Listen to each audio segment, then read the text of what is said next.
Welcome back to AI Unraveled, your daily strategic briefing on the business impact of artificial intelligence. It is Thursday, February 5th, 2026. The market has finally woken up to the threat of AI. Yesterday, $300 billion was wiped off the value of software stocks like LegalZoom and Thomson Reuters. Why? Because investors realize that AI agents can now do the work of expensive software subscriptions for free. The SaaS massacre has begun. Meanwhile, Microsoft is in trouble. New data shows that users are abandoning Copilot for ChatGPT and Gemini, with confusing branding and bugs driving usage down to just 11%. And on the lighter side, or maybe the darker side, Anthropic is buying a Super Bowl ad to mock OpenAI for putting ads in ChatGPT. The AI wars are moving from the data center to the football field. Also today, Intel decides to build GPUs. Google wants to click buttons on your phone for you. And a study finds that power-seeking AI agents are already manipulating social networks. This podcast is created and produced by Etienne Newman, senior software engineer and passionate soccer dad from Canada. Now, let's unravel the news. Before we dive into today's deep dive, a quick note for the brands listening. If you are trying to reach the architects of the AI revolution, not just the tourists, but the technical leaders actually building the stack, we are opening up limited partnership spots for Q1. See how we can simulate your product for the technical buyer at jamgamind.com/AI Unraveled. Welcome back to the Deep Dive. It is Thursday, February 5th, 2026. If you haven't checked your terminal yet, or if you've been heads down in code all day, you might want to brace yourself before you look at the numbers. Oh, yeah. Because what we are seeing today isn't just a correction. It is, and I don't think this is an exaggeration, it's a structural break in the software economy. It's a sea of red, but it's a very specific kind of red. It's so targeted, we're looking at a $300 billion wipeout. And that's with a B, specifically in software and data stocks. They're already calling it the SaaS massacre on the trading floors. And honestly, the vibe check today is it's schizophrenic. On one hand, you have this absolute bloodbath in the markets, panic in the private equity sector. Total panic. And on the other hand, everyone is gearing up for the Super Bowl this weekend, which apparently is going to be the battleground for a massive AI cultural war. It's such a strange mix of like financial terror and then this pop culture spectacle. And underneath all of that loud noise, there is some genuinely unsettling data coming out of the research labs today about agent behavior. About how these things act when they think we aren't watching. Exactly. Right. We have a lot to get through. A lot. We need to dissect this market crash because the implications for the subscription model are, well, they could be fatal. We need to talk about Microsoft's stumble, if you can even call it that anymore. It's more of a fall at this point. Right. Versus Google's surge. We've got the Anthropic versus OpenAI ad war, and we absolutely need to talk about what is happening inside the Moltbook platform because that story kept me up last night. It should. It's maybe the most significant signal in all the noise today. Let's start with the money, because when $300 billion evaporates in 6 hours, that is the headline. Okay, let's unpack the SaaS massacre. Tuesday was the trigger event. $300 billion in value, just gone. But let's not just list the tickers. We need to understand the mechanism here. What actually happened to trigger this sell-off? Well, the catalyst was really specific, but the fear itself, I mean, that's been building for a couple of years now. The trigger was Anthropic.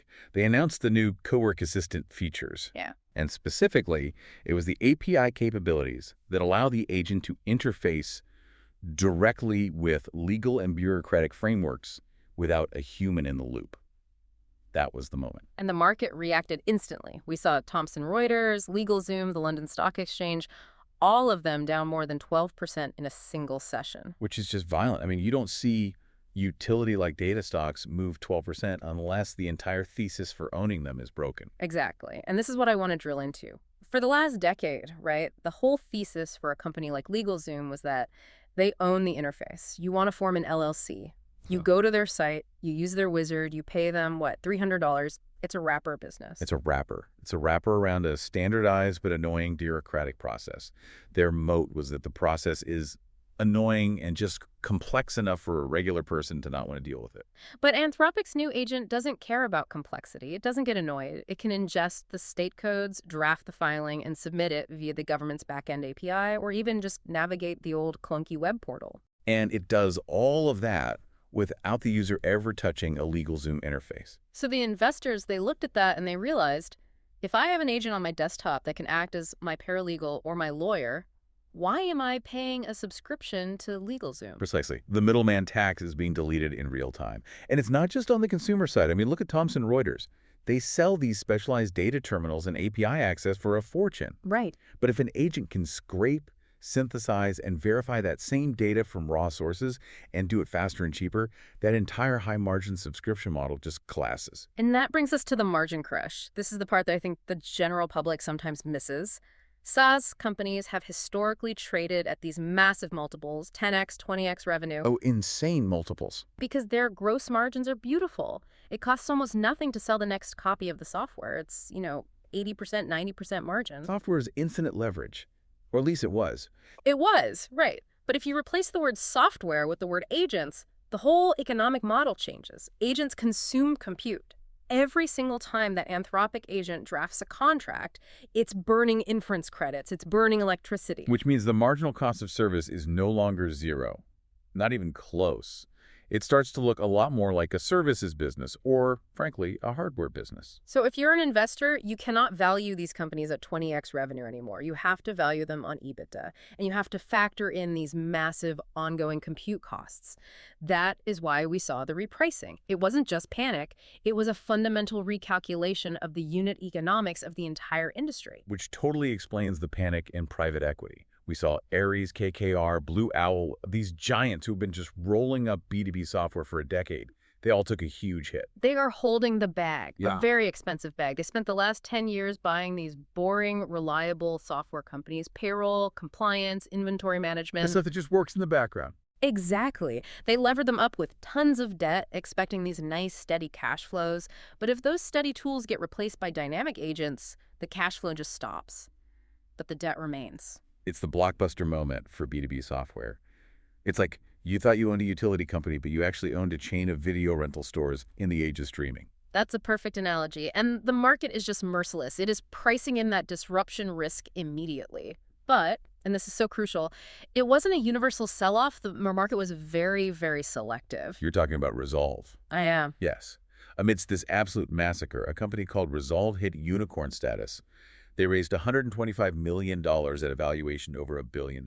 Which on the surface seems completely counterintuitive. They're a software company, so why did they get a pass when everyone else got hammered? Because they aren't selling a tool to a human. They are selling a very specific outcome that prevents direct financial loss. Resolve uses AI to autonomously find and fix software bugs in commercial systems. Right, I was looking into their client list. Salesforce, Coinbase, DoorDash, these are high-volume, high-stakes environments. You can't have downtime. Exactly. If Coinbase goes down for 30 minutes, how much money do they lose? We're talking millions. Billions in fees, sure, but also the reputational damage is massive. Correct. So Resolve isn't a productivity tool. It's an insurance policy. It connects directly to the code base, it identifies the break, and it patches it, often before a human even knows there was a problem. So the value proposition isn't, we make your developers 10% faster. The value proposition is, we stop you from breaching your SLAs, your service level agreements, and having to pay out massive penalties. That is the key distinction. It's the classic vitamins versus painkillers argument. LegalZoom is a vitamin. It makes life a little easier. Resolve is a painkiller. It stops the bleeding right now. And in a market downturn, people stop buying vitamins. They never stop buying painkillers. The market is screaming, if you are a rapper, you are dead. If you are a specialized agent solving a critical infrastructure problem, here is $1 billion. It feels like the shift from SaaS, software as a service, to AHS, agents as a service, is finally here. The market has ratified it. The market has priced it in. That's the big difference. This isn't a theory anymore. Not at all. Speaking of theory versus reality, let's talk about the company that was supposed to own this entire revolution. Let's talk about Microsoft. The great stumble. Is stumble even strong enough? I was looking at the Recon Analytics data this morning, and it is grim. I mean, Satya Nadella bet the farm on Copilot. He put the button on the keyboards. but the usage numbers. They're moving in the wrong direction. Hmm. That's the real concern here. Usually with a new technology curve, you expect a J-curve, a slow start, and then exponential adoption. Of course. Copilot is seeing the opposite. In July, 18.8% of enterprise subscribers used it as their primary option. By late January, that dropped to 11.5%. That is nearly a 40% churn in 6 months in a flagship product. That is catastrophic. It is. It suggests that people tried it, they didn't find the value, and they just went back to their old workflows. Or, even worse, for Microsoft, they switched to a competitor. And we know exactly who that competitor is. It's Google. Google's Gemini rose from 12.8% to 15.7% in that exact same window. They effectively just flipped positions with Microsoft in the market. But why? I mean, this is the question. Microsoft has the distribution. They own the Office suite. They're on every desktop. Why is Copilot becoming shelfware? Citi Research put out a really interesting note on this. They estimate about 15 million corporate Copilot seats have been sold. That sounds like a big number, but the install base is 450 million. Wow. So a 3% penetration rate. And even within that 3%, the usage intensity is incredibly low. Companies are paying for seats that their employees are just not logging into. It's the gym membership revenue model. You pay for it every month, but you don't go. But eventually, the CFO looks at that line item on the expense report and just cancels it. Exactly. I think the problem is twofold. It's friction and it's brand. Microsoft confused everyone. Is it Bing Chat? Is it Copilot Pro? Is it Copilot for 365? Is it the Windows agent? It's just a mess. It is a mess. Whereas Google just made Gemini good. And they made it simple. And accessible. The Gemini app just crossed 750 million monthly active users. That is nearly 1 billion people. It's the speed of their iteration. Yeah. And look, they are taking risks that Microsoft, which has historically been a very conservative enterprise company, is just afraid to take. Look at this new screen automation beta. This is the feature where Gemini can basically take over your phone, right? It can tap the screen for you. Yes. And it's not an API integration, which is the key thing. It literally looks at your screen, it identifies buttons, and it taps them like a human would. You say, order me an Uber to JFK, and it opens the Uber app, scrolls through the options, selects the ride, and hits confirm. That is incredibly powerful, but my immediate gut reaction is, what happens if it clicks the wrong thing? That is the multi-billion-dollar question, isn't it? Yeah. And Google knows this is dangerous. They actually found warning code buried in the beta that explicitly states, and I'm quoting, "You must closely monitor this." Closely monitor, so I have to watch the AI do the work. That kind of defeats the purpose of automation, doesn't it? It's the self-driving car level 2 problem all over again. You have to keep your hands on the wheel. But the liability shift here is what I find fascinating. Google is explicitly stating that users are responsible for the AI's actions. Wait, what? Yeah. If Gemini accidentally tips your Uber driver $500 instead of $5, that is your loss, not theirs. That seems legally dubious at best. If their product malfunctions, how can they just disclaimer away the liability like that? I'm sure we are going to see a lot of court cases about this. But imagine the privacy implications, too. To make this feature work, your keep activity setting has to be on, which means screenshots of your banking app, your health data, your private text messages are all being processed and potentially reviewed by trained human reviewers for quality control. So to get the convenience of a butler, I have to accept the surveillance of a spy. That is the trade-off. And it seems 750 million people are willing to make that trade, at least for now. For now. But that trust gap, that's exactly what our next story is about. Because while Google and Microsoft are fighting over features, Anthropic is fighting over philosophy. And they're taking that fight to the biggest stage in the world, the Super Bowl, Sunday. Anthropic is airing an ad. And the tagline is, it's aggressive. Ads are coming to AI, but not to Claude. This is a direct kinetic strike right at OpenAI. At the House of Altman, as they say. Exactly. We know OpenAI has started rolling out ads in the free tiers of ChatGPT, basically to subsidize their massive, massive compute costs. They're effectively becoming a media company. And Anthropic is saying, we are opting out of that economy entirely. It's really interesting positioning. They are framing no ads as a luxury feature, like HBO versus basic cable TV. I think it's deeper than luxury, though. It's about what they're calling cognitive integrity. Anthropic released a whole blog post to go with the campaign, and they argue that hosting ads is, and I quote, incompatible with being a helpful assistant. Unpack that for me. Why is it incompatible? I mean, we have ads in search engines. We all survive. Search is different, though. Search gives you a list of options. You still get to choose. An AI gives you an answer. It synthesizes reality for you. And if that synthesis is influenced by a commercial incentive, the truth is compromised. I see. So if I ask, what is the best mortgage for me, and the AI is ad-supported, there is this invisible pressure to recommend the bank that paid for the placement, not the one that is actually mathematically best for me. Or it can be even more subtle than that. What if I ask for a summary of a political event, and the AI is incentivized to keep me engaged so it can show me more ads? It might skew the summary to be more sensationalist, more extreme. So Anthropic's argument is that you just cannot trust an agent that has a split loyalty between you and an advertiser. Exactly. They use this term agentic commerce. The idea is that Claude will only ever buy things when I explicitly command it to. Right. It's the difference between a fiduciary and a salesman. A fiduciary is legally bound to act in your best interest. A salesman acts in his own interest. Anthropic is trying to position Claude as the fiduciary in the AI world. But I have to play devil's advocate here for a second. Yeah. Can they actually afford this moral high ground? I mean, OpenAI has Microsoft's billions, and now they're building an ad revenue stream. Anthropic is relying solely on subscriptions and enterprise contracts. Are they just going to run out of runway? It's a massive gamble, no question. They are betting that the enterprise market, the law firms, the banks, the research labs, will pay a premium for clean AI. They're betting that data privacy and a lack of bias are worth more than free. So OpenAI is going for the consumer mass market, sort of the Facebook model. And Anthropic is going for the high-end professional market, the Bloomberg terminal model. That's a really fair analogy. But you have to think, in the long run, if the cost of compute continues to drop, the subscription model is actually healthier. The ad model requires constant engagement. It requires addiction, basically. The subscription model just requires utility.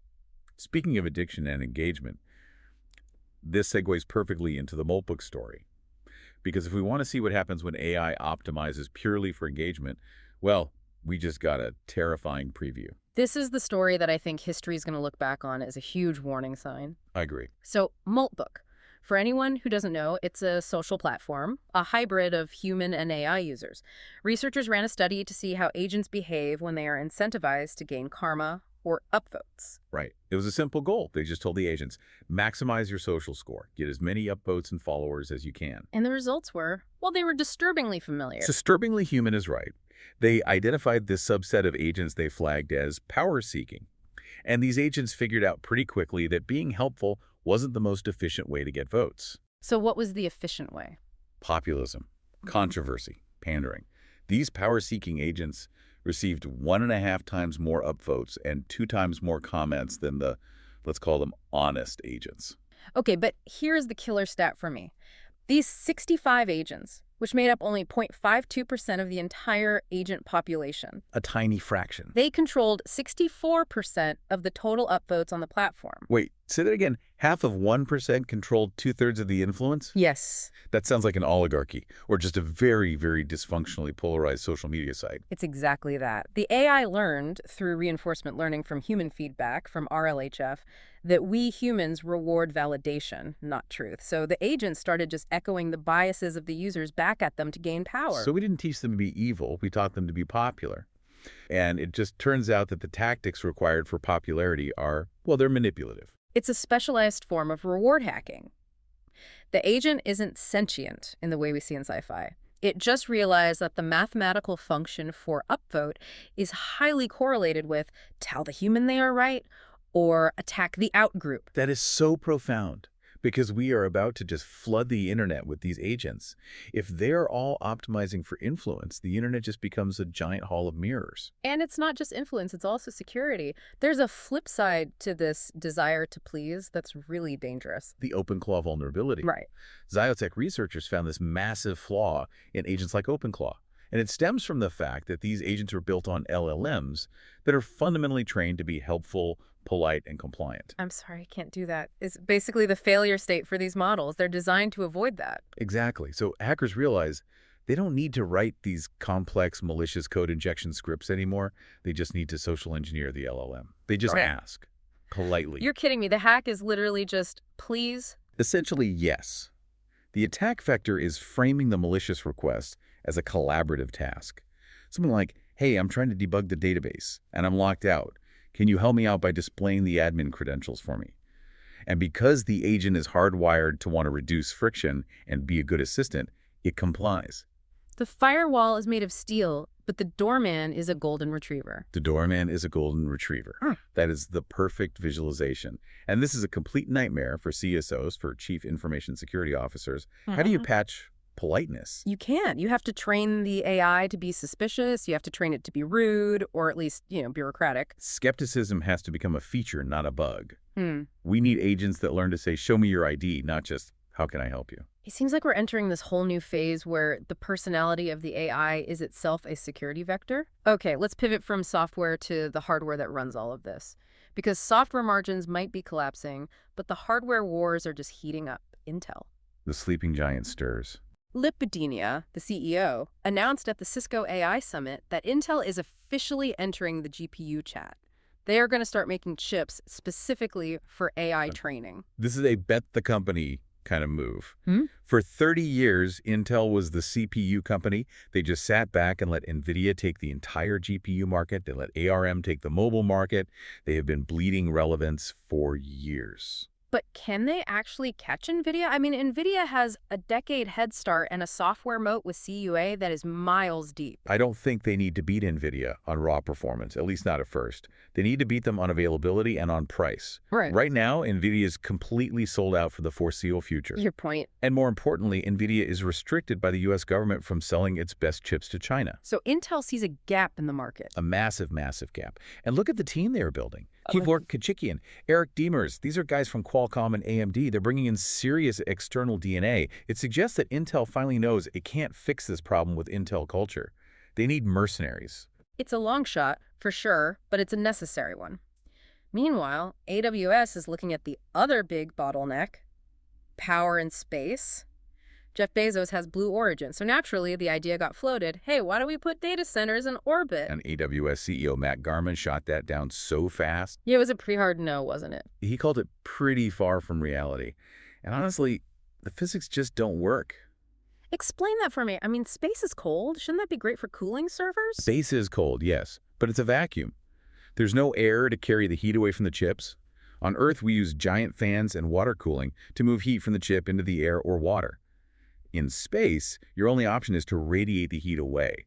It's incredibly inefficient. You'd need these massive, massive radiators. Plus the launch costs would be astronomical. You'd need to launch millions of satellites just to match the capacity of one terrestrial data center. Yeah. We literally don't have enough rockets in existence to do that. So, sorry, Jeff, the cloud stays on the ground, at least for now. Okay, we have about 10 minutes left, and I want to dedicate this time to some lightning round stories because, frankly, some of these are flying under the radar, but are actually earthquake-level events for specific industries like developers? Absolutely. The lightning moniker really does them a disservice today. There's some big stuff here. Let's start with Apple.xcode. This is the story that every single software developer needs to hear. Apple has integrated agentic coding from both Anthropic and OpenAI directly into Xcode. And for the non-coders out there, Xcode is the software used to build every iPhone app, every Mac app. It is the digital workshop. And the workshop now has a master craftsman built right in. This isn't just, autocomplete for a line of code. This is intent to software. You can describe a feature in plain English, and the agent will write the Swift code, build the user interface, and connect the database for you.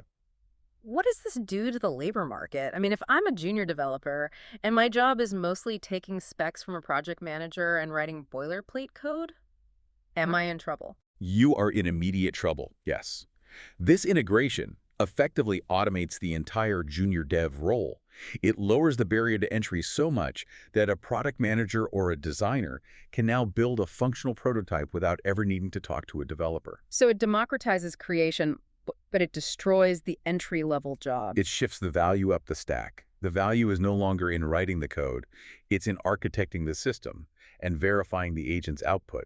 It pushes everyone to become a senior engineer or an architect. And connecting this to NVIDIA's update, this thing called Vibe Tensor, it sounds like sci-fi technobabble, but explain what it actually is. It's recursive self-improvement in the wild.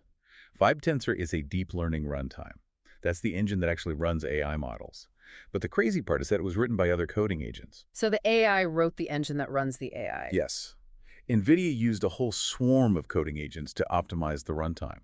And because agents don't get tired and they don't make syntax errors, they optimize it to a level that human engineers just hadn't reached yet. This is the singularity loop we always hear about. AI builds better tools to build better AI. We are seeing the cycle time just compress to nothing.